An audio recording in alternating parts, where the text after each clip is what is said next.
I definitely would not try to short the market, but I'm wondering if there would be a pullback in palladium and platinum. This is the palladium chart. Um,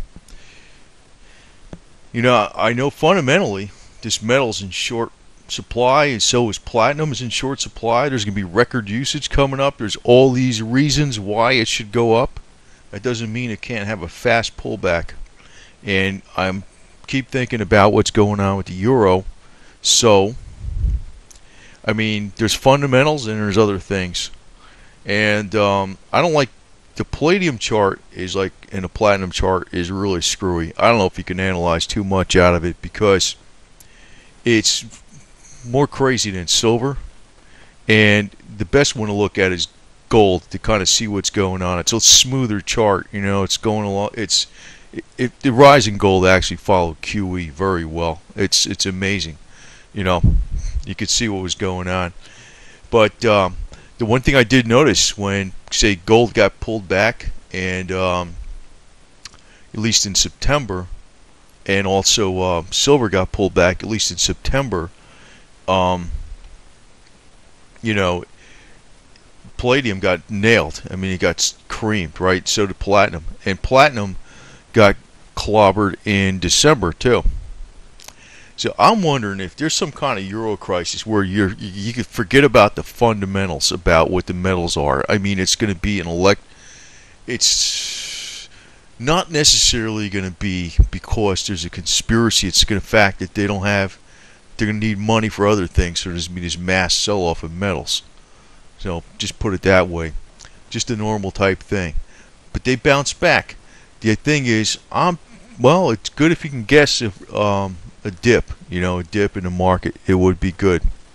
I don't know if this is coming up, but it seems like the gold's coming up because of a liquidity crunch, and I'm just thinking something's going to happen with this euro pretty soon. I mean, they've been talking about it 50 million years, but right now I'm starting to see something that's changing my mind on it, because I thought what they were saying before with all the drama was a bunch of BS back in 2011 and for the last couple of years. But now that things are coming to a head, Greece actually did default, and they practically have them in some kind of like technical default per se. Well, it is a default, I don't know, but it's going to happen in all the other countries too. So all these haircuts are going to take money out of the system. And I don't know what's going to happen. I don't even think they know what's going to happen, but I just feel something is going to happen here pretty soon. And it's not like a drama fear on my part. It's, well, I don't know. I mean, I don't know if it's a feeling, but I'm kind of basing it on rational things. Rational things as, sometimes when a sentiment is starting to get kind of high, because everybody's saying, look how good silver did, look how good platinum did, look how good gold did for 2012, and he was getting a little ahead, it is going to jump ahead, but it probably does have one more pullback. So I'm thinking if gold gets slammed down to below 1500 and silver gets slammed down at 24, 25 or something, where the heck is palladium going to go? I would think, and these fib numbers aren't perfect, but I figured below 600 on that last pull down right here, right? Well, why not go below 500? Not so crazy. You had a low of 155 on a 2008-9 crisis and a high of 870. And what's interesting is palladium made this double top here.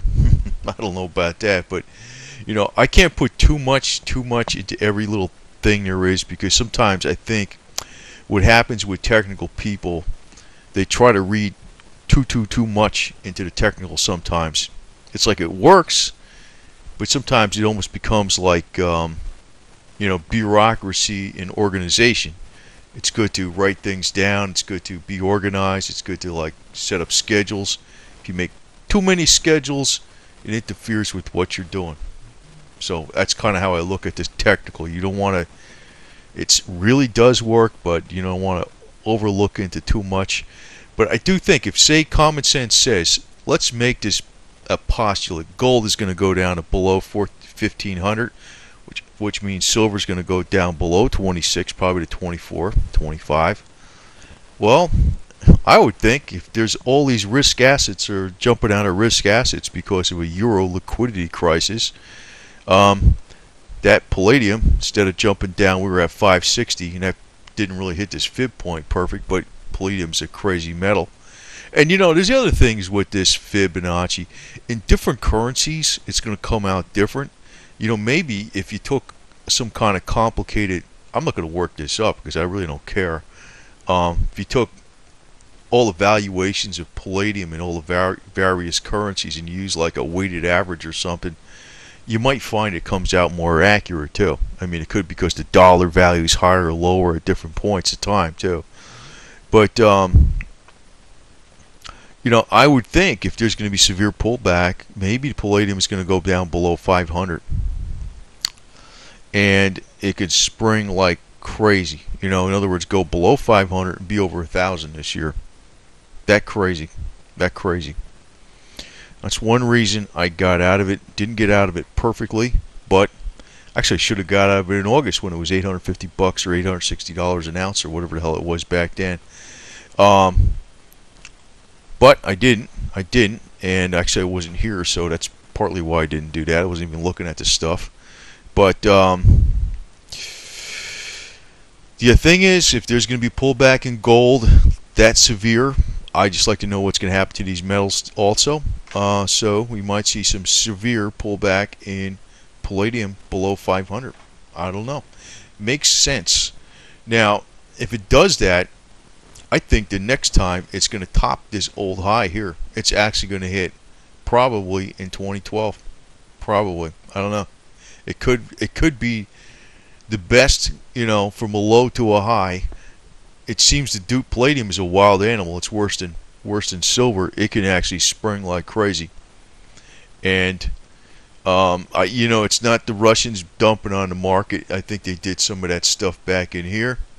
But this one downturn right here, this 1 month, that one red line, not the big one. That was the margin rate increases, which I have no reason. There was no reason for him to do that. But I guess it was probably because they had such a serious climb over all the years. But there was 1 month the Russians dumped the metals. But if you look at this on a monthly basis, it wasn't that much. We're going to have a pullback, I think, because of a euro crisis. And there is a shortage in this metal, so it may actually go from below 500 to over 1,000 and double in a year. That might be a serious opportunity. It's a small market to get into. That's kind of like, I am not trying to be hopeful about that, but sometimes a metal like this is such a thinly traded metal, far more than silver. It could be more volatile than silver too. So there's absolutely no reason. I guess silver's going to double this if you catch this on. If this does pull back to like below 500, maybe it goes down to this point.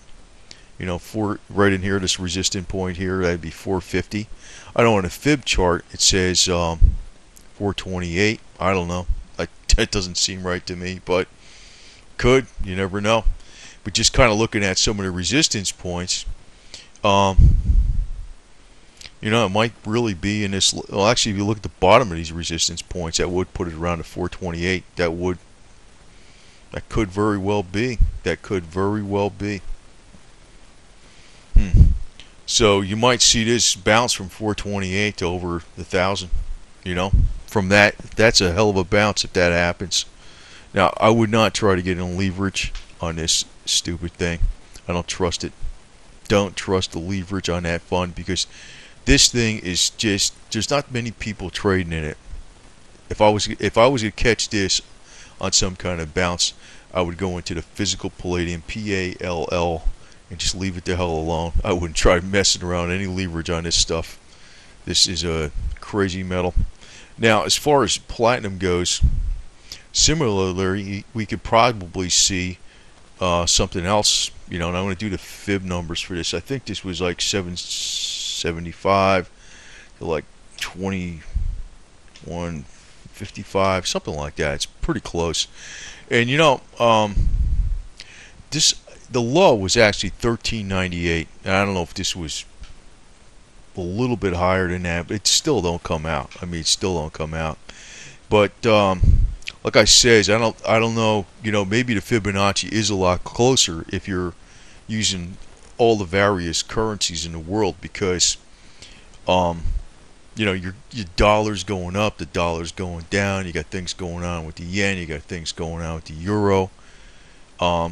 So I mean, I have a feeling that this Fibonacci is a lot more accurate, like on a big picture, than a lot of people think. If you actually put it in a lot of values for all the currencies, or maybe, you know, versus, in other words, something's more like a standard valuation versus, you know, just using the U.S. dollar. But yeah, we did have a retracement to 1398, which just below 1400, not 1300. But you know, I guess you'd really have to look at. See, this would be around 1300, where all these resistance points hit right here. It makes me wonder where this can actually go down to. It probably could go down to this. It probably could. It probably could. Not so crazy. Palladium could be about $4.40 an ounce, and platinum could be like 1300, just over 1300 an ounce on a pullback. Not so crazy. So just want to kind of bring this out because you know, keep an open mind. If you see some kind of crazy, I don't know if this is going to happen. I don't know. You know, I got out of my positions waiting for this. So let me put it to this way: it's not just, it's something I believe is going to happen now, and I didn't think this a couple months ago. But you know, I see a double top forming in gold. I see the way, you know, the whole thing is just laying out with gold. Just to make this extra lengthy, as always. Can't help it. You know, just looking what's going on.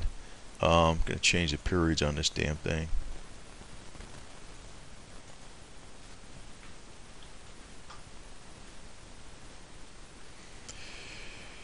Just looking what happened here from this point. Like I said, gold was down to like 730, and it went up to 1921.